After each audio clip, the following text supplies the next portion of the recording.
अस्सलाम वालेकुम। आज की शेयरिंग जो है वो पोर्ट मामी मनरो की वीडियो सैर वीडियो शूट में कर हम रही। लोग ईद के नेक्स्ट डे गए थे पोर्ट मनरो। सब लोग मेरी सिस्टर इन लॉ थी साथ, दोनों, और हमारी फैमिली थी। हम सब ने प्लान किया कि पोर्ट मनरो की तरफ जाया जाए। बहुत शदीद गर्मी थी उस वक्त, तो फिर हमने ईद से नेक्स्ट डे पोर्ट मनरो का प्लान बनाया। और ये जाते हुए रास्ते की हैं, जब जा रहे थे तब मैंने थोड़े से क्लिप्स जो है वो बनाए थे, क्योंकि बहुत ज़्यादा नहीं बना सकी।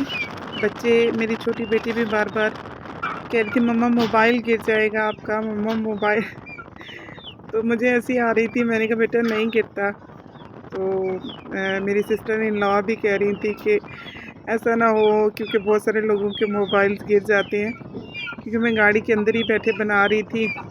तो खैर जी, जितने क्लिप्स ले सकी वो इसमें ऐड किए हैं मैंने। वैसे पोर्ट मनरो का जो है, पहले मुझे बहुत ज़्यादा डर लगता था इसके रास्तों से, और जितने एक्सीडेंट्स होते हैं, जितनी यहाँ पे गाड़ियाँ जो हैं वो खाइयों में गिर जाती हैं, तो बहुत ही ज़्यादा डर लगता है। लेकिन अल्हम्दुलिल्लाह बहुत ही स्मूथली हमारा जो है वो सफ़र गुज़रा, बड़ा अच्छा गुज़रा। और वहाँ जाके भी हमने बहुत इंजॉय किया। वहाँ भी हमने जो है, रेस्ट हाउस है, हर इलाके का अपना वहाँ रेस्ट हाउस है। तो जिस शहर से हम गए थे उसका वहाँ पे अलग से रेस्ट हाउस था, तो वो भी मैं आपको दिखाऊंगी आगे चल के। वहाँ हम लोगों ने स्टे किया था, नाइट स्टे की थी। नाइट हमने वहाँ स्टे करके तो फिर हम नेक्स्ट डे वापस आए थे। यहाँ कुछ देर के लिए रुके थे, क्योंकि यहाँ थोड़ा सा बच्चे कह रहे थे हमने थोड़ा सा मौसम एंजॉय करना है, बाहर उतरना है। तो यहाँ पे हमने गाड़ी थोड़ी देर के लिए रोकी थी। बच्चे खेल रहे थे पत्थरों से और अंदर बैठने को तैयार ही नहीं थे, तो हमने उन्हें बताया कि बैठ जाएं, फिर आगे चल के एंजॉय करेंगे। तो दोबारा से हमने अपने सफ़र को शुरू कर लिया। बहुत ही खूबसूरत पहाड़ियाँ हैं और अल्लाह की शान है, अल्लाह की कुदरत है। देखते हुए हैबत भी आती है, और जो रास्ते हैं उसको देखते हुए भी बहुत मुहतात हो के आप इन रास्तों से गाड़ी ड्राइव करें। और पहले तो हम बिल्कुल ही नहीं जाते थे, डर लगता था बहुत, जितने हादसात इन रास्तों पे होते हैं। और रिसेंटली हुआ, अभी पिछले ही हफ्ते हमारे क्लोज़ रिलेटिव्स हैं, उनके साथ हुआ है, जिनकी तस्वीर मैंने अभी स्टार्ट में ही लगाई है।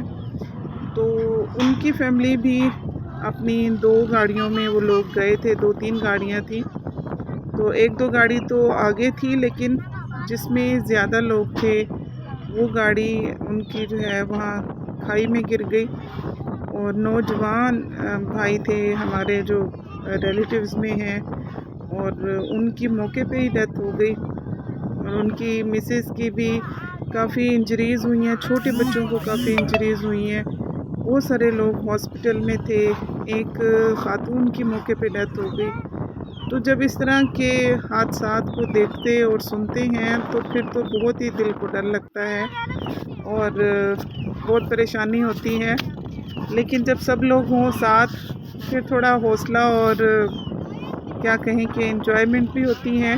अल्लाह ताला सबको अपने हिफ्ज़-ओ-मान में रखे, सबको परेशानियों से बचा के रखे। बुरा वक्त कभी भी किसी पे भी आ सकता है, इसके लिए बस बहाना ही बनता है। जो वक्त अल्लाह ने लिखा है और जहाँ जैसे लिखा है वो तो होना ही होता है और आना ही होता है। बस फिर ये हमारी जो है ना थोड़ी सी इंसानी आदात हैं, बातें हैं कि ये इस वजह से हो गया और ये उस वजह से हो गया। हम भी गए थे, अल्हम्दुलिल्लाह अल्हम्दुलिल्लाह हम सेफ़ली गए और सेफ़ली अपने घर आ गए। तो अल्लाह ताला के हुक्म से होता है हर काम। जो भी हम अपनी ज़िंदगी में कमी कोताही को देखते हैं तो उसमें अल्लाह की कोई ना कोई मसलहत होती है। अल्लाह ताला ने आपके लिए अच्छा ही सोचा होता है। लेकिन इतने प्यारे पहाड़ और ग्रीनरी, मौसम बेहतर हो गया था और बल्कि जो डेंजरस रास्ते थे मैं उनका क्लिप तो ले ही नहीं सकी, क्योंकि मुझे बहुत फिर चक्कर आते हैं और डर भी लग रहा होता है। तो फिर मैं तो बस थोड़े से क्लिप्स लिए थे स्टार्ट में ही, आगे चल के इतने ज़्यादा मैंने क्लिप्स इसमें ऐड नहीं किए। तो बस सोचा आप लोगों से भी शेयर किया जाए। फोर्ट मनरो जो लोग भी जाएं, please be safe, be careful. और ये है जी वो रेस्ट हाउस जहां हमने स्टे किया था। ऊपर से ये पहाड़ियाँ हैं, यहाँ मैंने भी बच्चों ने भी हाइकिंग की, बहुत ही मज़ा आया। पाइन के इस पे जो है ना हमने फिर वो इकट्ठे किए, पाइन्स इकट्ठे किए। बहुत ही खूबसूरत उस वक्त मौसम हो रहा था, सुबह सुबह का वक्त है जब हमने ये हाइकिंग की है। तो बच्चे मैं भी साथ, हमने वो ऊपर तक, बिल्कुल इससे भी ऊपर आप देखें अगर, हम लोग वहाँ तक गए थे। तो हमसे ज़्यादा पुरजोश बच्चे थे। बच्चों को तो ऐसे लग रहा था जैसे उनकी असल ईद तो अब हुई है। खूब एंजॉय किया उन्होंने, पाइन्स इकट्ठे किए और ज़्यादा ऊपर चले गए। मैं तो खैर इससे ज़्यादा ऊपर नहीं गई थी, ये रोड आ जाती है ऊपर, और इससे भी ऊपर पहाड़ियों पे बच्चे तो गए थे हाइकिंग करते हुए। एक तो शूज़ हमारे हाइकिंग वाले नहीं थे, लेकिन फिर भी मैं कंफर्टेबल शूज़ पहन के गई थी। मुझे आइडिया था कि हाइकिंग कर सकते हैं। तो सब फैमिलीज़ ने, सब बच्चों ने बहुत इन्जॉय किया। ये जी मेरी बेटी ने पाइन उठाया और ऐसे समझ रहे थे कि पता नहीं क्या जो है ना नायाब चीज़ मिल गई है तो नायाब खूबसूरत लगते हैं शो पीस। और ये मेरी छोटी बेटी है, एंजॉय कर रही हैं सब के सब, और पाइन इकट्ठे करते फिर रहे हैं। ये देखिए आप दूर से अगर आपको नज़र आए, ये हाइकिंग कर रहे हैं बच्चे। बच्चे बता रहे थे कि ऊपर तक हेलीपैड है और पता नहीं क्या क्या है। तो मेरा तो जो है ना बस इधर तक आके सांस फूलना शुरू हो गया था। बहुत ऊंची पहाड़ी पे हम चढ़ के गए थे, लेकिन बच्चों में तो एनर्जी माशाल्लाह से कूट कूट के भरी हुई थी, और उनका बस नहीं चल रहा था कि वो आसमान तक पे पहुंच जाएं। तो साथ साथ में इसलिए थी कि ज़ाहिर है कि बच्चों को अपनी निगरानी में और उस तरह से आप रखें कि एहतियात से। लेकिन माशाल्लाह सारे बच्चे बहुत एक्टिव थे और सब ने एंजॉय किया। ये है जी वो रेस्ट हाउस, और ये ऊपर का जो है ना नज़ारा है। यहाँ इतनी ठंडी रात को हवा चलती है, इतना मज़े का मौसम हो जाता है कि आपको कंफर्टर लेके बैठना पड़ता है और दिल ही नहीं करता अंदर रूम्स में जाने को। रूम्स भी इनके बहुत अच्छे हैं, वॉशरूम्स की जो है ना यहाँ पे सहूलत मौजूद है। और हम लोग, मैं और मेरी बेटी जो है ना नीचे चले गए। यहाँ खुद रो पौधे होते हैं ना जो खूबसूरत फूल निकल आते हैं, तो हमें बड़े ही वो अच्छे लगे फूल। मैंने और मेरी बेटी ने वो फूल इकट्ठे करना शुरू कर दिए। कुछ छोटे छोटे फूलों के साथ छोटे छोटे कांटे थे। जब हमने उन्हें तोड़ा तो फिर हमें वो फील हुए कि ये कांटे हैं। ये बहुत ऊंची पहाड़ी थी, और ये सब जो है ना सुबह सुबह के वक्त की वीडियो है। ये सारे रूम्स हैं, सब लोग थे, ये हम लोग थे, मेरा बेटा है, और सामने रूम्स में हमने स्टे किया हुआ था।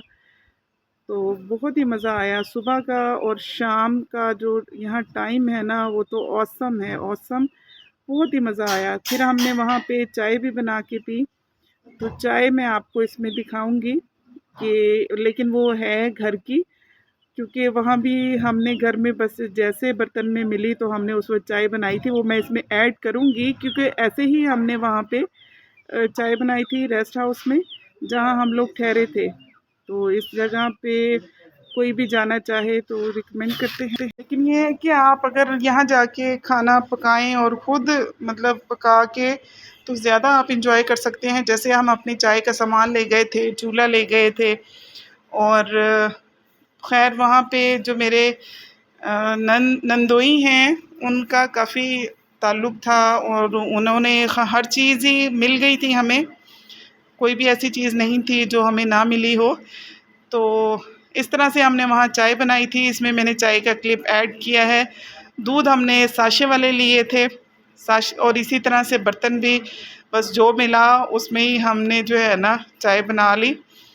तो इसी तरह से चाय में हमने छोटी इलायची डाली थी, हस्बे ज़रूरत चीनी डाली थी, और इसको अच्छी तरह से उबाल आने दिया। उबाल आने के बाद जितनी भी आपको इसमें पत्ती डालनी है आप उतनी पत्ती ऐड कर सकते हैं और इसको अच्छी तरह से पकाएंगे। उस मौसम में चाय इतनी अच्छी लग रही थी कि चाय से ज़्यादा ऐसे कहें कि कोई भी चीज़ अच्छी नहीं लग रही थी। खैर मुझे चाय पसंद भी बहुत है, मैं चाय की बहुत शौकीन हूँ, तो मुझे तो वैसे भी कभी भी किसी भी मौसम में चाय दे दें, नाश्ते में मेरी चाय ज़रूर होती है, मेरा नाश्ता नहीं होता चाय के बगैर। तो आप सबको किस किस को चाय पसंद है कमेंट में ज़रूर बताइएगा, और कौन जो है वो चाय के बगैर नाश्ता नहीं करता मेरी तरह, ये भी कमेंट में ज़रूर बताइएगा। चाय मेरी छोटी नंद ने बनाई थी और बहुत अच्छी चाय बनाई थी उसने। ये वाली चाय तो खैर मैं बना रही हूँ। बर्तन को इग्नोर कीजिएगा, सिर्फ चाय पे फोकस रखिएगा क्योंकि उस वक्त जो है ना यही बर्तन अवेलेबल था, तो मैंने कहा बस अभी मैं वेट नहीं कर सकती हूँ, मैंने जल्दी से चाय पीनी है। तो बर्तन धुलने के लिए अभी थे तो मैंने इसी में चाय बना ली। कोई बात नहीं, कभी कभी जो है ना देसी स्टाइल में भी काम हो जाते हैं, कर लेने चाहिए। और नॉर्मली हम करते भी हैं, ऑन स्क्रीन नहीं करते, ऑफ स्क्रीन कर लेते हैं। तो इसमें जो है ना बर्फ़ रखते हैं फ्रिज में, लेकिन बस मुझे जल्दी थी और हम लोगों ने वापस आना था, कहीं गए हुए थे हम लोग अपनी सिस्टर के घर। तो फिर बस मैंने चाय बनाई और सबको भी पिलाई, मैंने खुद भी पी। बहुत ही मज़े की चाय बनी थी। सबकी चाय का जो टेस्ट है ना वो डिफरेंट होता है। मुझे बहुत कम लोगों के हाथ की बनी हुई चाय अच्छी लगती है। तो जब अच्छे से चाय पक गई, देखें कितना खूबसूरत कलर आया है चाय का, और टेस्ट इससे भी मज़े का था। तो मुझे हर किसी के हाथ की चाय अच्छी नहीं लगती है, बहुत कम लोग हैं जिनके हाथ की चाय मुझे अच्छी लगती है। चाय अगर अच्छी बनी हुई हो, उस कड़क चाय हो। इसके साथ ही इजाज़त दीजिए, देखते रहिए कुकिंग विद शाइस्ता बिलाल। अल्लाह हाफिज़।